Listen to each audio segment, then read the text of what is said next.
Shalom, saudara yang diberkati oleh Tuhan Yesus Kristus. Salam jumpa dalam kasih Tuhan bersama saya, Pendeta Mel Atok. Saya saat ini ada di kota Manado dalam KKR Musyawarah Nasional Gereja Kalvari Pentakosta Misi di Indonesia. Gereja ini sudah berdiri dari tahun 1953 kurang lebih.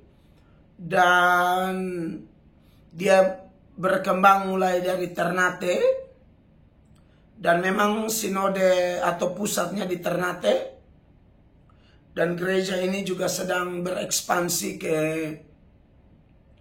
berbagai tempat di Indonesia. Dan saya mengucap syukur bisa menjadi mitra dari Gereja Kalvari Pentakosta Misi di Indonesia. Ini adalah hari kedua saya ada di Manado. Tadi malam saya sudah KKR, dan semoga Tuhan berkenan dalam beberapa waktu saya akan posting suasana KKR di mana saya berkhotbah. Mayoritas yang hadir itu ratusan pendeta, ya, di salah satu hotel di Manado. Hotelnya persis di sebelah hotel tempat saya menginap ini, Aston Manado. Saya lupa ini nama tempat kegiatan ini di sebelah. Pokoknya salah satu hotel bintang 4 terbesar yang dipakai kegiatan, persis di sebelah Hotel Aston. Orang Manado pasti tahu. Dan saya bersyukur bahwa saya tetap bisa bermitra dengan teman-teman dari pendeta Gereja Kalvari Pentakosta Misi di Indonesia. Mereka mengundang saya untuk KKR selama 2 hari dalam acara Munas itu. Nah, saudara-saudara, namun pada saat ini saya pengen berbagi sedikit pengalaman. Sejak saya melayani Tuhan, ber-KKR, mendoakan orang, ya sesuai dengan judul saya, ada yang saya pikirkan di situ. Dulu awal-awal kita melayani Tuhan, awal-awal saya bertobat, tahun pertama, tahun kedua, itu banyak banget mujizat yang terjadi. Ya, mujizat yang terjadi, orang sakit banyak sembuh. Saya lihat mulai dari saya SMA kelas 3, saya sudah ber-KKR ke sana kemari, dan saya banyak mendoakan orang. Pernah ada orang itu keluarganya sudah menangis. Jadi mereka mengatakan ini sudah tidak ada harapan lagi. Lalu ada yang sudah tahu saya bertobat dan saya melayani. Saya juga pimpin sebuah persekutuan doa kecil waktu itu. Maka saya dihubungi untuk mendoakan. Lalu kemudian saya pergi doakan. Saya tidak doa keras-keras, tidak ada. Dan zaman itu kan belum ada media sosial kayak sekarang, toh. Jangankan media sosial, handphone aja tidak punya. Jadi tidak ada dokumentasi seperti itu. Lalu saya berlutut di dekat orang sakit itu, saya tidak bersuara sama sekali. Saya doa diam-diam saja. Dan ternyata Tuhan berkenan, Tuhan mau menyembuhkan orang itu. Lalu kemudian beritanya agak tersebar lah di lingkungan itu. Kemudian beberapa waktu kemudian ada lagi yang besoknya mau operasi. Itu dia hernia dan harus operasi, dan tidak ada solusi lain selain operasi, begitu. Lalu saya dan anak-anak seumuran saya, kami kebanyakan anak SMA semua, kami pergi mendoakan, dan puji Tuhan, besok dia pergi ke rumah sakit. Lalu ternyata dokter bilang tidak perlu operasi karena sembuh total. Lalu satu kali saya sebagai ketua kaum muda daerah di sinode saya, ketua kaum muda GSIA NTT, saya itu bawa rombongan KKR di kota Atambua. Ada satu lapangan Simpang 5, kota Atambua. Dan itu temanya tidak main-main. Kita bikin tema Beyond Limits. Melampaui atau menembus batas-batas. Dari Kota Kupang, doa persiapan puasa, saya bilang sama semua, kebanyakan pemuda. Saya juga baru menikah, belum ada anak juga kayaknya. 2009. Ya, 2009. Saya awal menikah. Lalu saya bilang sama teman-teman, ingat, doakan orang itu jangan takut. Ya. Jangan takut, juga jangan sombong. Jangan takut, jangan sombong.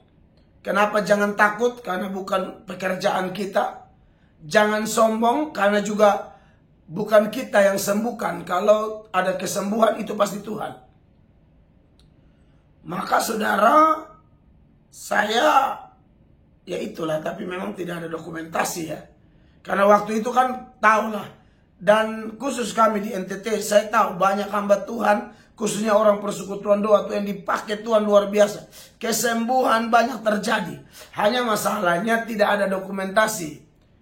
Nah sekarang nih di zamannya Pak Andi Simon ini, karena YouTube apa segala macam, jadi tersebar begitu cepat. Ya kalau dulu, dan mungkin hamba-hamba Tuhan lain bukan cuma di NTT ya, hamba-hamba Tuhan di Sumatera, di Kalimantan, di Jawa, atau di Papua, atau di Maluku, di Manado, pasti punya pengalaman Tuhan pakai kita untuk kepentingan kerajaan Tuhan, di mana terjadi mujizat. Nah saya ingat di Atambua itu, saya tidak turun doakan orang. Saya selesai khotbah, saya altar call, saya suruh tim langsung doakan orang. Tanya siapa sakit doakan, perkatakan dalam nama Yesus, sembuh, sembuh, sembuh. Namanya kita baru belajar pelayanan, masih panas-panas. Jujur pengajaran kami dulu belum begitu baik, belum begitu matang lah. Tapi semangatnya luar biasa. Dan akhirnya kami doakan orang yang sembuh maju seperti biasa. Kami tiru-tirulah KKR, pendeta-pendeta lain kan, kalau siapa sembuh maju ke panggung kan gitu. Maka siapa yang sembuh maju ke panggung. Dan ternyata ada orang buta 15 tahun itu heboh, sembuh di situ. Dan banyak mujizat lain. Ada orang yang dia punya semacam tumor di leher. Saya tidak doa, saya hanya utus teman-teman, tumpang tangan aja. Mereka jamah sembuh total. Saya tidak, saya hanya, pokoknya intinya bukan kuasa kita, doakan saja.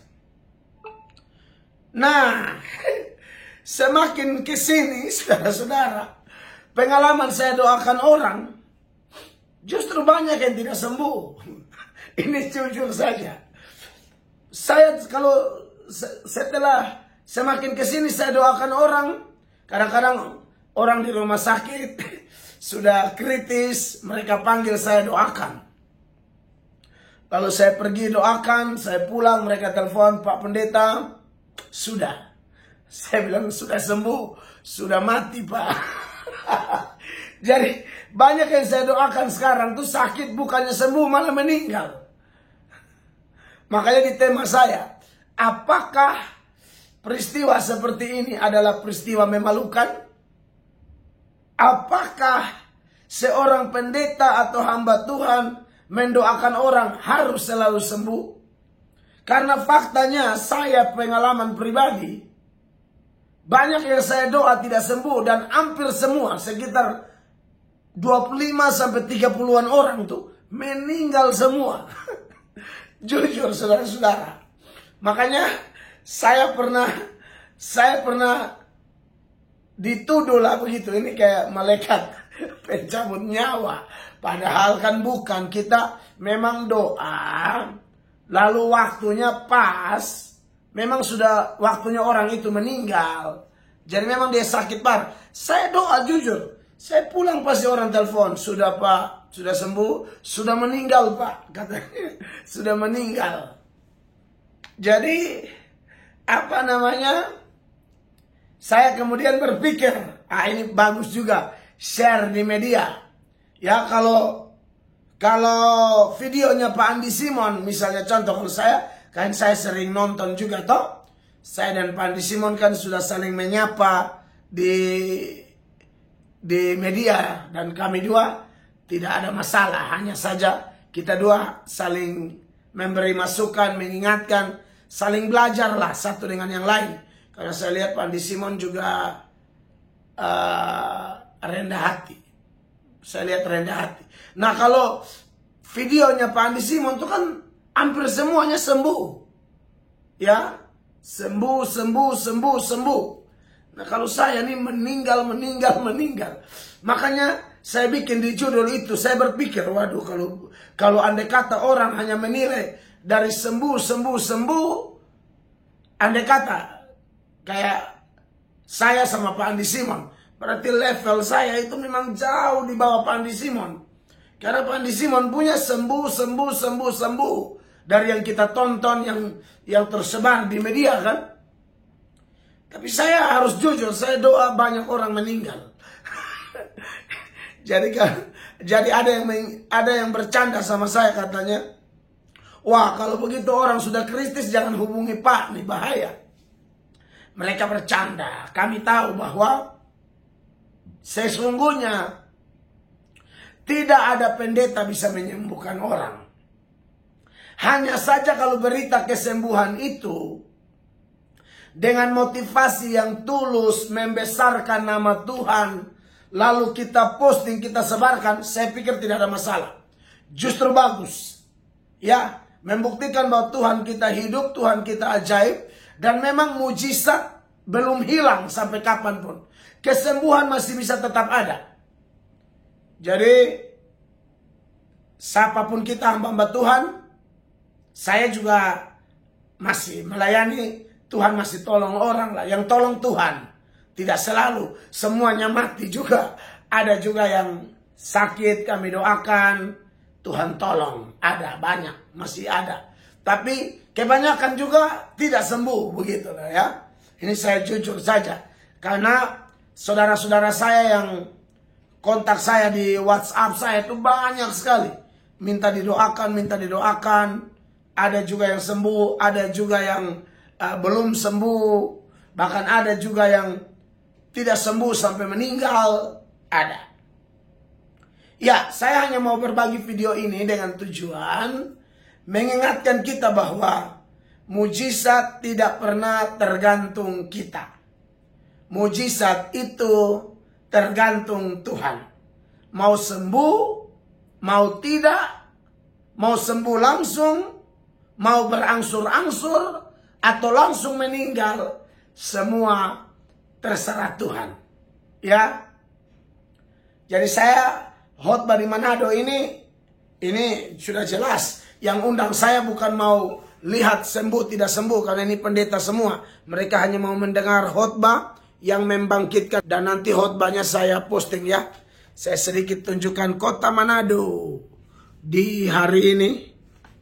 Itu jembatan yang baru ada di sana ya. Apa namanya, jembatan Megawati ya.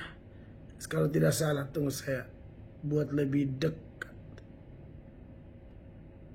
Apa tuh jembatan Megawati? Mana jembatan Megawati? Jembatan Megawati. Itu pulau di muka tuh, saya tidak tahu apakah itu Bunaken. Saya juga kurang mengerti. Saya baru 2 kali loh datang Manado. Dulu tahun berapa saya KKR. Itu KKR-nya gereja GSJA. Sekarang KKR-nya gereja Kalvari Misi. Iya. Terima kasih buat kawan-kawan di kota Manado. Khususnya gereja Kalvari Pentakosta Misi di Indonesia. Tuhan memberkati yang telah mengundang kami. Akhirnya saudara-saudara dari kota Manado, kiranya sharing saya bermanfaat bahwa memang hanya Tuhan yang bisa bekerja, menyembuhkan, memulihkan, atau menghidupkan, mematikan, hanya Tuhan. Tetap mencari Tuhan, mengandalkan Tuhan, berserah kepada Tuhan, dan ingat, bagi Allah tidak ada yang mustahil. Tuhan Yesus memberkati. Shalom.